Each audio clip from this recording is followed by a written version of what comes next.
시청자 여러분 안녕하십니까. 지금부터 전옥현의 안보정론을 시작하겠습니다. 오늘은요 굉장히 귀한 손님을 제가 모셨습니다. 가끔 제가 이제 이 북한 문제, 특히 이 북한의 이 대남 간첩 문제 이런 얘기할 때 제가 특별히 모시는 분이 있어요. 유동열 자유민주연구원 원장님이신데요.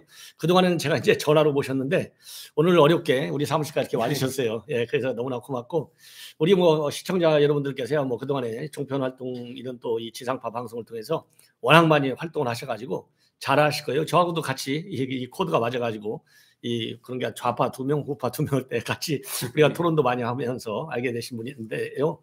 굉장히 아주 그 분야의 전문성이 강해요. 그래서 지금은 이제 자유민주연구원 원장님으로 계시면서 유동열 안보전선 유튜브를 운영하고 계세요. 이 방송은 완전히 저 안보 문제, 이 문제만 전문으로 취급하는 그런 이제 유튜브입니다. 그래서 우리 시청자 여러분들께서요 유동열 안보 전선도 꼭 좀 많이 시청해 주시면 고맙겠고요.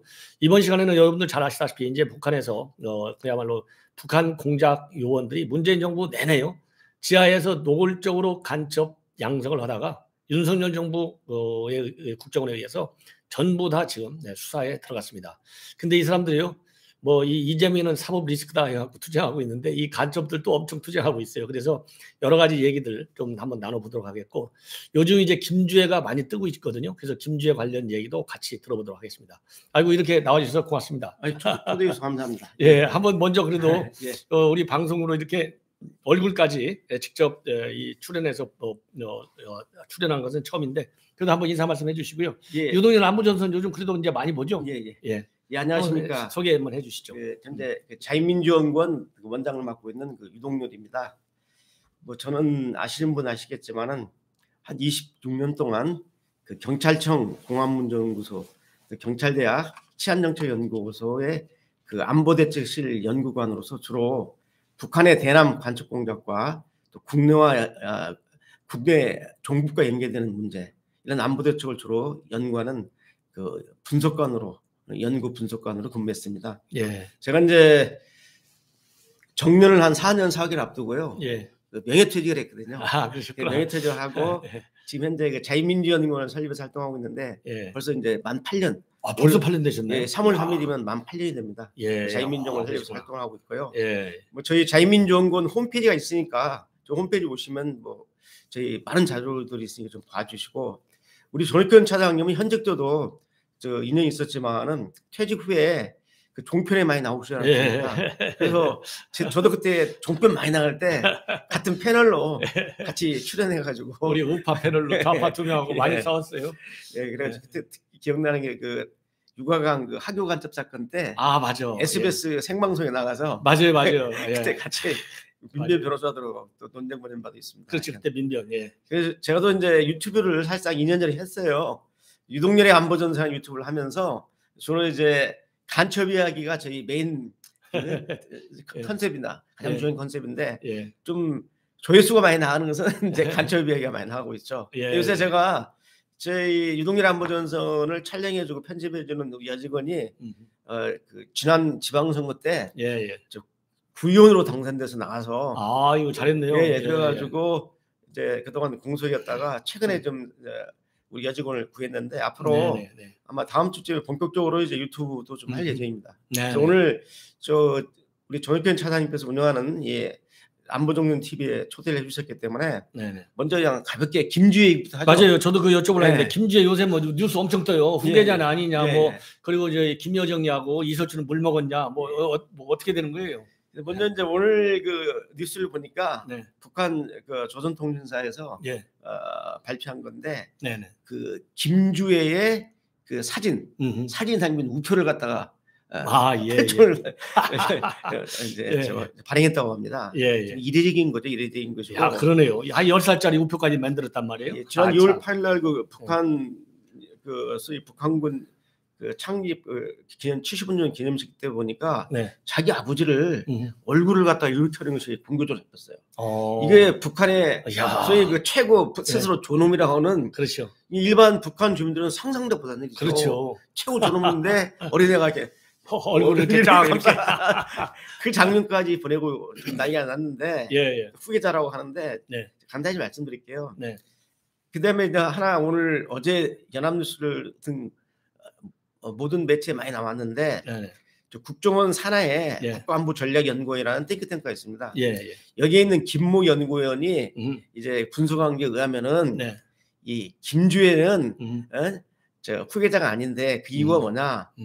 지난 건군절 행사에서 보니까 절제된 행동을 안 했기 때문에 후계자가 될 것이 아니다 그러는데 여러분 지금 김주애가 몇 살입니까? 11살이에요. 우리 나이로 그렇죠. 11살. 11살짜리한테 무슨 절제된 행동을 자꾸 그랬습니까? 난 근데 더 재밌는 것은 뭐냐면 그 내용을 갖다가 이 보고서를 갖다가 연합뉴스 등 각 언론들이 다 보도를 했어요.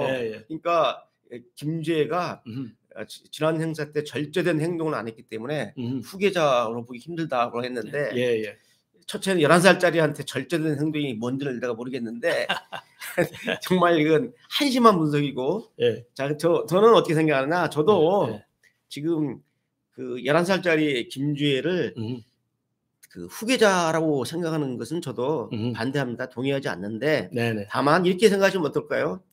그냥 김정은이가 좋아하는 딸이에요. 이뻐는 딸. 이뻐는 딸이니까 눈에 들어와도 정말 아쉽지 않죠. 그러니까 대고 나가서 자꾸 보여주는 거예요. 그러면 언론이 왜 그렇게 다루느냐? 최고 존엄이라는 김정은이가 그렇게 깍듯이 예뻐하는데 방치만 안 되니까 이 선전선동부가 뭐 하는 데입니까? 바로 선전선동부 제1부부장이 바로 김여정입니다.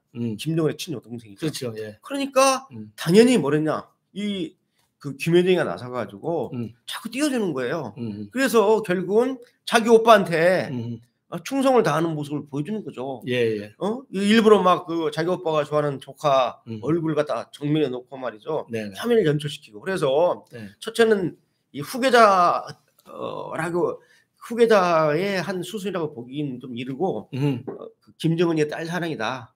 딸 사랑이다. 독특한 딸 사랑이고 두 번째는 거기에 부합해서 그걸 금방 캐치하고 북한 선전선동부가 집중적으로 자기 그 최고사령관인 김정은을 잘 보기 위해서 계속 이 김주애를 띄우는 작업을 하고 그 일환으로 이제 그 김주애 그 우표까지 나왔다. 이렇게 봐주시고 만약에 이제 김주애 나이가 최소한 한 18세 정도 된다고 하면요. 그러면 정말 이제 이러한 살인이 지속된다면 정말 후계자로서 이제 그 양성하기 위한 그러한 그 작업에 돌입할 수가 있죠. 이런 식으로 생각해 보면 되는데요. 제가 후계자가 어떻게 되는지 처음으로 한번 공개를 할게요. 북한에서 후계자가 되려면 5가지 단계를 거쳐야 됩니다. 첫째, 그 김일성에서 김정일로 넘어갈 때도 그랬고 또 김정일에서 김정은이한테 넘어갈 때도 그랬습니다. 첫째, 후계자가 되려면요. 첫째는 당의 영도 체계가 필요합니다. 자, 무슨 소리냐면 북한은 수령이 지배하는 유일 영도 국가입니다. 그렇죠. 영도 국가예요. 유일 영도 집단이죠, 집단.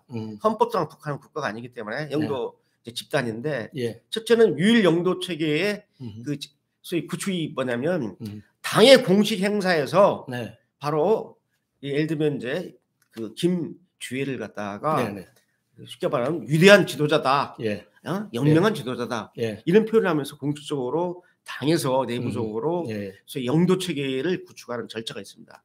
여기가 깨야 돼요. 이게 나와요. 이게 어떤 식으로든지 당 내부에서 정치국 회의라든지 당 전원회의에서 그러한 절차가 필요합니다. 그렇죠. 김정일 때도 그랬고 김정도 그랬어요. 그다음 두 번째 이 당의 영도 절차에서 이제 후계자로 지목이 되면은 두 번째는 뭐냐면 우상화 작업이 벌어집니다. 그렇죠. 대대적으로 우상화 작업이 벌어져요. 그래서 이제 막 김정은을 띄우고 김정은이 막 띄웁니다. 막 띄워요. 위대한 당의 영도에 누구 향도에 누구 하면서 띄우는 거죠. 그래서 이제 그게 지방 단위까지 그 우상화 작업이 쫙 벌어집니다. 그 두 번째 단계입니다. 세 번째 되면 어떻게 되느냐?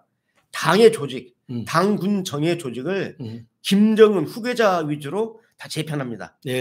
그러니까 자기 김일성이가 멀쩡할 때도 1980년대에 벌써 이 김정일을 후계자로 지목해놓고 80년부터 김정일이가 당의 당사업은 이미 64년에 시작했지만은 당의 핵심 부서를 김정일 계열로 다 앉혀요.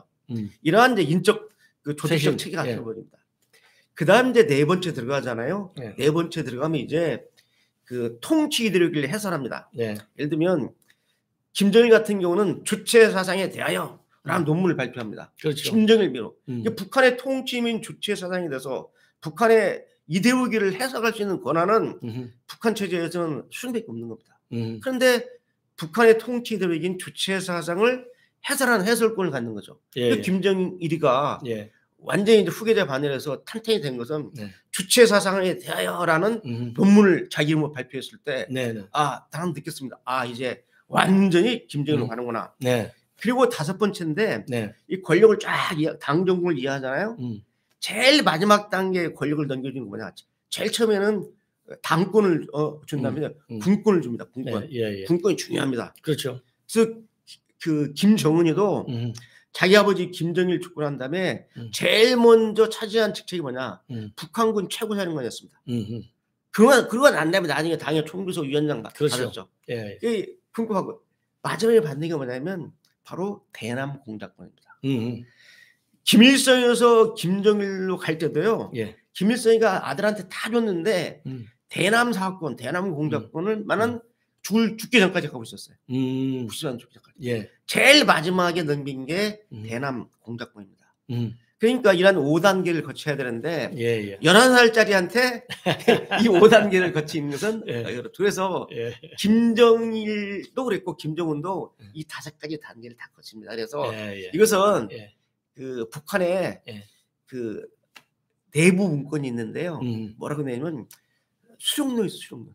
그다음에 수령 후계자라는 이런 책자, 비밀 책자가 있습니다. 현재 있을 때 그 책자를 제가 입수했는데 이 수령론과 수령 후계자를 보면은 어떤 사람이 수령의 후계자가 되는가 하는 덕목이 쭉 나와 있어요. 쫙 나와 있고 덕성 품성이 쫙 나와 있습니다. 결국은 백지혈통으로 갈 수밖에 없어요. 그럼 누가 이런 수령의 자격을 갖고 있냐를 누가 판단을 해요. 판단은 그 수령이 보죠. 그렇죠. 그 김일성이가 김정일을 본 거고, 김정일이가 김정은을 본 거예요. 그러니까 이 구도로 나가지만은 이미 그 조선노동당 조직주도 안에 내부 문건에는 수령 후계자라는 비밀 책자가 있고 거기에 갖는 구도다. 그래서 제가 말한 것이 바로 그러한 구도라고 생각하시면 됩니다. 그래서 김주의 얘기는 결론을 맺으면 김정은의 독특한 딸 사랑이다. 알겠습니다. 좀 더 후계자까지 우리가 말하는 것은 좀 너무 이르다. 시기상조다. 알겠습니다.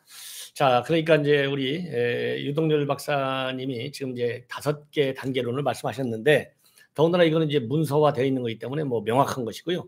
그거를 대입하면 이 김주애를 지금 우리 일부 언론에서 그리고 일부 전문가들이 후계자를 찍었다. 근데 찍은 것까지는 아니고 그 어저리로 지금 가고 있을 수도 있다. 그래서 아직은 조금 결론 내리기는 좀 이르다. 이렇게 이제 봐주시면 될 것 같고, 그리고 지금 이제 조금 전에 마지막으로 넘겨주는 것이 대남 공작권.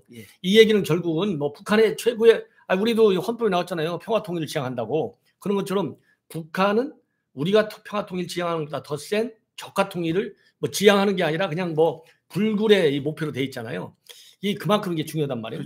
그러니까 이 문재인 정권에서 뭐 국정원 수사권도 뺐고 뭐 난리 칠 때 때는 요때다. 그래서 간첩들이 뭐 양성한 거 아니에요? 막 뿌려놓은 거 아니에요? 지금 그거 다 적발하고 있는데 요즘 좀 그러니까 어떻게 돌아가고 있어요? 좀 언론에서 좀 소강 상태인 것 같은데. 이제 지난 1월 9일 날 그 조선일보가 제주 간첩단 사건에 대한 단독 보도를 시작해서 여기서 이제 이 제주 간첩단의 실체가 낱낱이 밝혀지고 그 다음에 그 이제 작년 11월 9일 날 이제 쉽게 말하면 전국 4곳에서 동시에 압수를 했거든요. 그냥 국가보안법 위반이라고만 알려졌지만 그게 바로 이제 간첩단 사건의 소위 그 신호탄이었습니다. 수사의 신호탄. 그래서 그 결과가 이제 1월 9일 날 이제 조선일보가 단독 보도함에 따라서 전 언론이 들썩거렸고 이제 지금 현재 또 지난 2월 8일 날 어떤 일이 있었냐면은 이 간첩단 중에서 쉽게 말하면 그 창원 쪽에서 활동하고 있던 창원을 기반으로 전국적 조직을 가지고 있던 자주통일 민중전이라는 이 조직의 핵심 문자 4명이 영장이 발부됐습니다. 맞아요. 4명이 발부돼가지고 지금 수사 중이거든요. 수사 중이고 그 다음에 또 지난주에는 어떤 일이 있었냐면은 바로 그 전북 쪽에서 활동하고 있던 소위 그 전북 민중행동이라는 단체의 대표를 지낸 하연호라는 대표, 공동 대표인데 이자에 또 이자가 기소됐습니다. 국가보안법 위반으로. 그래서 이러한 내용들이 이제 알리기 시작하는데 지금 제가 이제 이 지난번 전화 인터뷰 때도 간단히 말씀을 드렸지만은 네. 지금 이 간첩단 사건의 기본적 그 흐름은 뭐냐면 북한이 국내에 있는 주로 운동권 인사입니다. 예. 이번에 그 4개 간첩단 사건을 보게 되면 다 10에서 20년 이상 이른바 운동권, 예. 자기들은 뭐 자칭 진보 운동권이라고 하는데 예. 진보가 아니라 종북 좌파들이죠. 그렇지, 종북 좌파 운동한 건데 예. 예. 여기서 활동하던 자들을 북한이 포섭을 해서 그렇죠. 포섭을 해서 해외로 부릅니다. 북한 간첩 직접 안 들고 해외로 불러서 예. 해외에서 보고받고 지령하고 내려보내고 하는 이런 똑같은 구도를 봤는데 네네. 이 4개 간첩단, 제주 간첩단, 창원을 중심으로 하는 그 자통이라는 지하망, 그다음에 민주노총에 예. 침투한 예. 북한 지하망, 예. 그다음에 그 전라북도에서 활동하는 이 전북 민주망, 예. 이 4개가 다 똑같이 해외로 나가가지고 북한 공작원 만나서 지령받고 돌아와서 하는 이러한 구도를 지금 보여주는 건데요. 네네. 여기서 그 많은 분들이 이런 얘기를 해요. 야, 전에는 간첩을 잡으면은 네네. 권총이 나오고 예. 뭐 독침이 나오고 예. 무전기가 나오고 예. 뭐 아무 해독표가 나오는데 예. 어떻게 압수하겠다는데 예. 명색이 간첩인데 권총 한 자루가 안 나오고 독침이 안 나오고 무전기 하나가 안 나오냐고 그러는데 예. 그럴 수밖에 없습니다. 예. 왜냐하면 자, 북한이 60, 70년대는 간첩을 난파할 때 육상이나 또는 해상이나 또 수중으로 직접 침투를 했어요. 예. 그래가지고 오니까 권총, 예. 활익이죠. 예. 권총부터 시작 수류탄도 있고 말이죠. 독침이라든지 무전기, 각종 간첩 장비를 가지고 직접 비합법적으로 들어가가지고 안착을 예. 해서 활동했기 때문에 예. 간첩을 검거하면 다 그런 간첩 장비들이 다 나오는데 예. 북한이 이제 직접 침투를 하다가 2000년대에 접어들면서 6.15 공동선언을 하잖아요. 예. 그 전 세계 6.15 공동선언으로 북한이 이제 국제무대에서 나와가지고 이제 한반도 평화를 위해서 한다고 이렇게 쇼를 네. 하고 있는데 네네. 육상이나 해상이나 수중으로 간첩 침투하다가 적발되어버리면 네. 빼도 박도 못하잖아요. 그렇죠. 그러니까 이제 북한이 침투 루트를 그 북한에서 직접 남한으로 들어오는 게 아니라 제3국을 우회해서 들어오는 우회 침투 방식을 택했습니다. 이게 네네. 이미 1990년도부터 우회 침투를 했어요. 우회 침투 간첩들은 합법적으로 들어오잖아요. 그렇죠. 공항이나 항만으로 들어오거든요. 그러다 보니까 대부분 어떻게 들어오냐면 국적을 세탁했습니다. 예. 국적을 갖다가 이제 북한 사람이 이때 깐수 사건, 무함마드 알리 깐수 사건 예를 들면은 예. 아랍인으로 말 국적을 갖다 바꿔가지고 태국, 필리핀 국적을 가지고 이렇게 들어온단 말이에요. 예. 이렇게 들어오니까 공항에 들어오는데 공항으로 들어오는데 권총 가지고 있습니까? 무전기를 가져옵니까? 독침 가져옵니까? 그냥 맨몸으로 들어오는 거예요. 그럼 어떻게 하느냐? 이미 기존의 북한 간첩들이 우리나라 곳곳에 드보크라고 해서 무인 매설합니다. 예. 간첩 장비를 무인 매설합니다. 숨겨놨어요. 산골짜기 어디 큰 바위 밑에 아니면 주로 90년대 이후에는요 유명한 사람들의 묘지. 그 95년에 적발된 간첩 김동식이가 돌았을 때 그 드보크를 11개 발견했거든요. 그 중에 한 곳이 어디냐면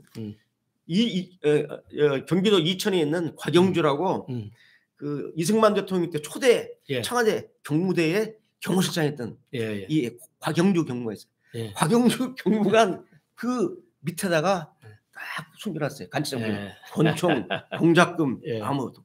자, 이게 뭐냐면요. 왜 글로 간 줄 아세요? 70년대, 80년대 간첩이 침투하면서 산에다가 다 묻어놨는데 80년대 되니까 재개발이 돼가지고 권총 찾으러 갔더니 그게 완전히 그냥 아파트가 들어서 버리고 이 난리가 나니까 북한이 드보크를 매설할 때 어떻게 했냐 이때는 아주 그 유명한 사람들의 묘소, 그 굴지의 그 S그룹 회장 선친 묘소 이런 데는 그거 못 파잖아요. 그렇죠. 그런 데서 주로 묘지가 많이 일어났어요. 공동묘지를 갔더니 공동묘지가 또 없어져 버렸네. 아파트가 들어서고. 그래서 지금 그렇게 된 거예요. 그래서 약간 이런 식으로 했는데 그래서 빈몸으로 들어와서 맴돈으로 들어와가지고면 북한에서 연락이 옵니다. 다 좌표를 적어줘요. 경도 유도 맷에 가서 그 밑에 2m 파면은 권총이 있고 독침이 있고 공작금이 있고 똥침 장비가 있거든요. 이런 식으로 하는 겁니다. 그래서 요새 간첩을 잡으면은 권총 하나가 흔한 권총 하나 독침 하나 무전기 하나가 안 나옵니다. 그래서 자꾸 옛날 60, 70년대, 80년대 간첩 생각을 하시니까 이 권총 얘기하고 그러는데 요새 간첩은 권총이 없다. 예. 다만 결정적 시기에는 드보크 네. 무의 매섭을 알려서 찾아온다. 여러분 이거 처음 듣는 얘기죠? 그렇죠. 정말 이게 재미난 간첩 얘기입니다. 자, 예. 접선 얘기 하나 해드릴게요. 예. 재미난 얘기입니다. 지금 간첩들이 이제 포섭된 간첩들이 북한하고 이제 연락을 받고 어디로 가느냐? 바로 이제 베트남, 캄보디아, 뭐 중국, 심지어는 뭐 말레이시아, 쿠알라룸푸르 같은 해외에 가서 접선을 합니다. 예. 해외에 가서 이렇게 접선을 하는데 60, 70년대는 어떻게 접선하는지 아세요? 그 재미난 얘기 해드린 겁니다. 이거 그 안보정론 TV에서 해주는데요. 북한에서 이제 60, 70년대 간첩을 난파시키잖아요. 난파시키는데 그 침투 성공률이 30%도 안 돼요. 그러니까 10개 조를 난파시키면 다 체포돼 죽어버리고 3개 조 정도가 침투에 성공한단 말이에요. 그 처음에는 이제 그 미군이나 당시는 그 휴전선을 미군이 경비했거든요. 네네. 미군이나 한국군이 철도 같은 경비 태세를 못 들어서 잡힌 줄 알았더니 그게 아니에요. 예를 들어서 연락부 소속의 공작원들이 남한을 침투할 때 자기들이 오는 게 아니라 그 작전부라는 부서가 있어요. 이 작전부 부서에 안내조가 있습니다. 이 사람들은 그 남한에 내려가서 간첩 공작을 하는 게 아니라 휴전선에 수중, 육상, 해상으로 침투하는 그 루트, 네. 침투 루트를 개척해가지고 딱 연락부 소속에 지금은 이제 문화교육이죠. 네. 서로의 간첩을 2명을 딱 데리고 특정 지점까지 하면 거기서부터는 이 작전부 소속의 안내조들이 데리고 가가지고 휴전선을 뚫고 특정한 지점까지 딱 데려주고 돌아옵니다. 예. 그런데 그 당시에 그 철책을 넘다가 많이 죽었어요. 많이 죽었어요. 한 절반은 죽으니까 이 작전부 소속에 있는 이 침투 안내조 고참들은 그 감이 있어요. 감이. 오늘은 영 일진이 안 좋아요. 일진이 앉아서 오늘 너무 따가운데 죽게 생겼어. 이거 어떻게 하냐면은 그 안내조를 이제 침투조를 데리고 갑니다. 가다가 휴전선을 넘지 않고 휴전선 넘지 않고 북한 쪽에서 총으로 쏴 죽여버립니다. 팍팍팍팍. 그러니까 지금 이 미군한테 또 한국군한테 총 맞고 죽는 게 아니라 자기네 싸웠다. 그리고 딱 돌아가가지고 무사히 침투시켰다. 그래서 무사히 뭐 예를 들면 김포 앞 몇 킬로까지 침투시키고 돌아왔다. 그 나중에 보니까 침투 성공률이 너무 낮잖아요. 그래서 그렇죠. 북한의 대남공작 지도부가 파헤쳐 보니까 이거 작전부 소속의 호송요원들이 이것들이 일진이 안 좋으면 그냥 넘다 죽을까 봐서 쏴 죽이는 거야. 그래서 나온 게 이제 암겁니다. 안착부. 안전하게 착륙했다. 그러니까 내가 지금 국내로 침투하는 간첩입니다. 근데 안착부를 줘요. 백두산이다. 그러면 이 공작원은 자기를 무사히 휴전선을 넘어가지고 그때 김포로 많이 들어왔어요. 김포의 특정 지역까지 딱 강화도의 특정 지역까지 딱 데려주면 좌표 확인하고 맞구나 하고 돌아갈 때 백두산입니다.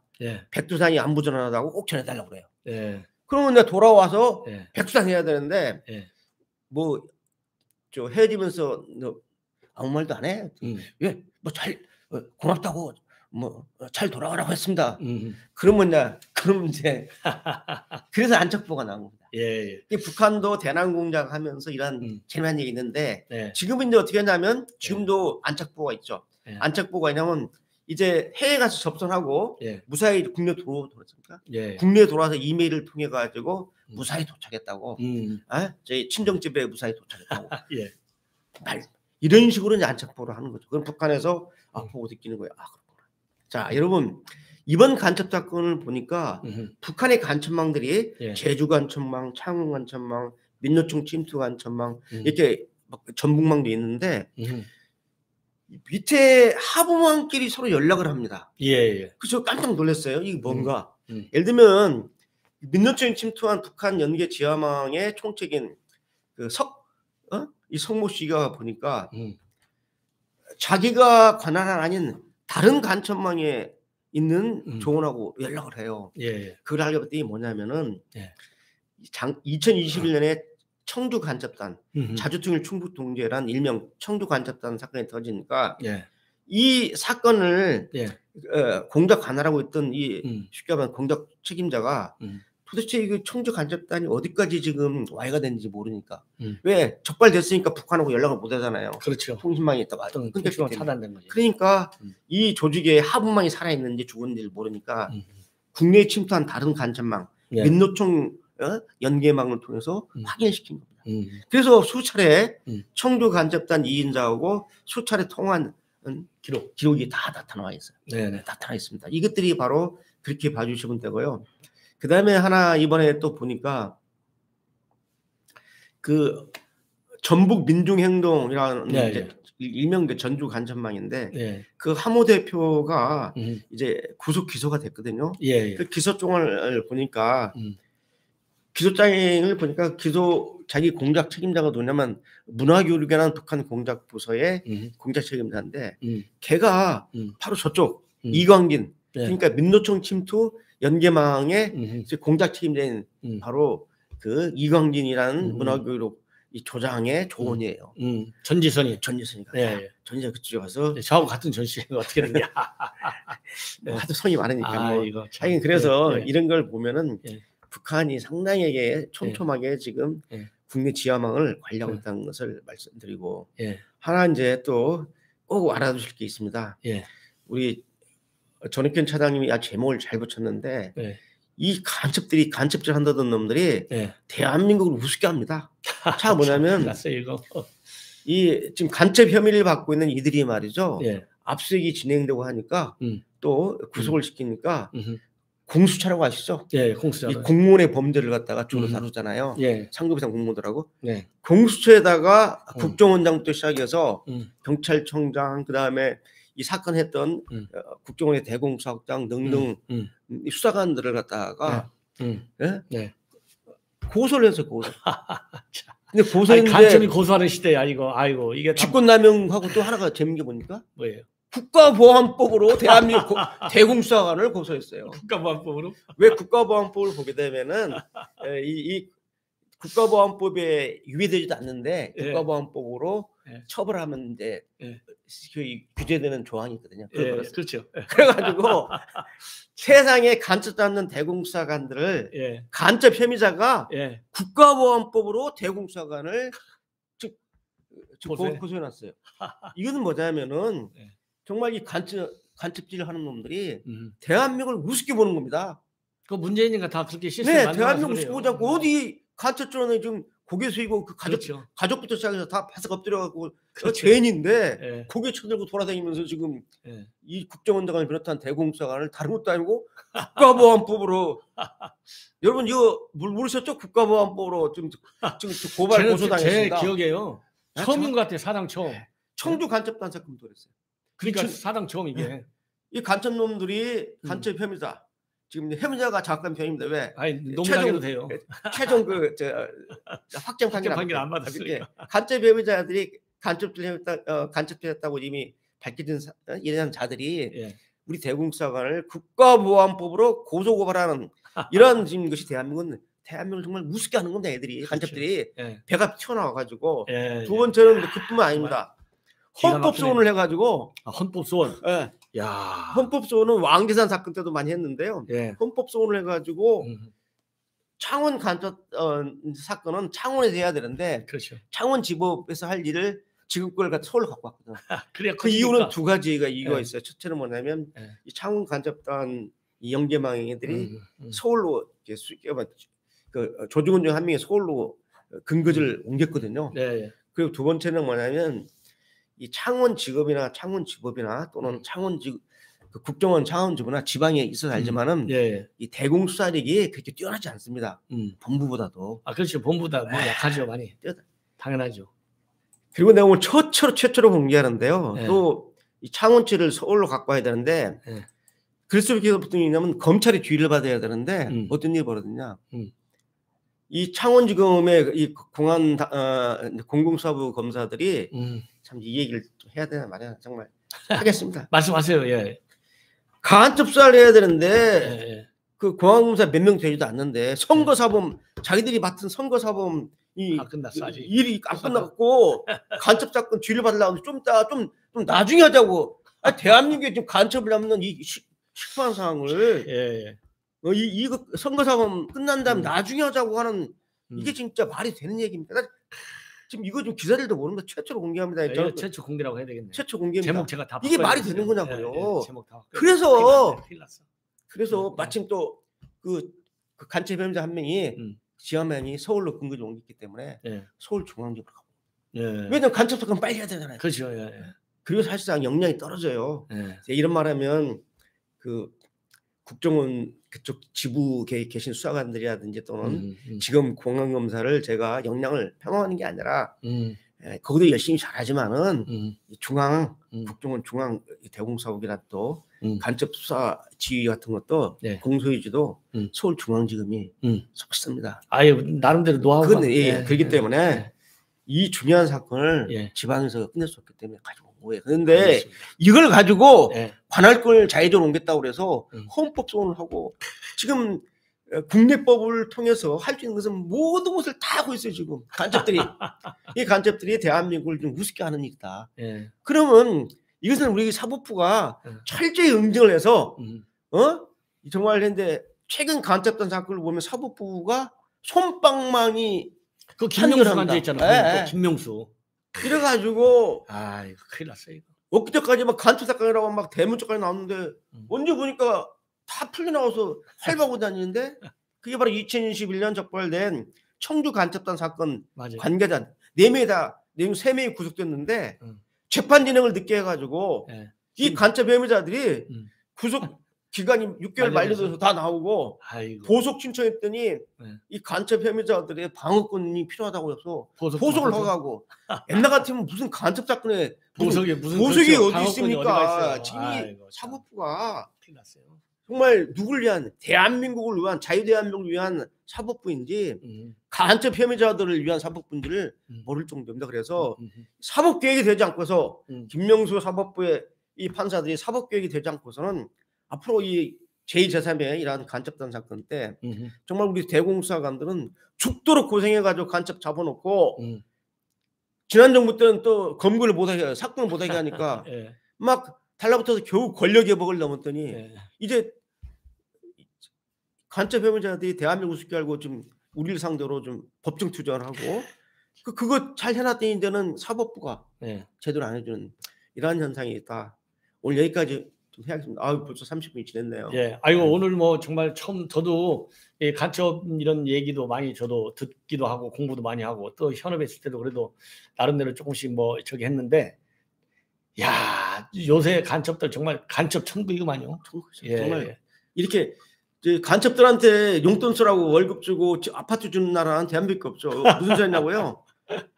탈북자를 위장해가지고 국내에 들어온 간첩들이 그 탈북자로 행세를 하니까 임대 아파트 주고 정부지원금 한 1억 이상 들어갑니다. 그렇죠. 의료비에다 교육비 들어갑니다. 이런 나라는 대한민국밖에 없어요. 정말. 그래요. 우리 시청자 여러분들께서도 아마도 지금 우리 유동열 원장님 말씀 듣고 깜짝 놀랐을 텐데요. 그런 의미에서 제 방송 주변에 좀 SNS로 많이 좀 퍼날려 주시면 대단히 고맙겠어요. 왜냐하면 이런 내용은 아까 우리 원장님도 그랬잖아요. 오늘 처음 공개한다고. 그렇기 때문에 우리 국민들에 대한 홍보 이거요. 언론 인터뷰 많이 하시잖아요. 언론에 좀 이것 좀 보도 좀 하라고 좀 알겠습니다. 오늘 정말 고맙습니다. 초대해서 감사합니다. 그리고 감사합니다. 또 이 국내 정치권 뉴스 이번 시간에 좀 다루려 했는데 우리 원장님이 좋은 뉴스를 많이 해가지고 벌써 33분이 지났어요. 그래서 이 국내 정치권 뉴스들 지금 이제 썸네일에 올라와 있는 뉴스는요. 바로 이어서 제가 별도 방송을 편성해서 전해드리도록 하겠습니다. 우리 시청자 여러분들의 이 많은 시청을 부탁드립니다. 대단히 고맙습니다.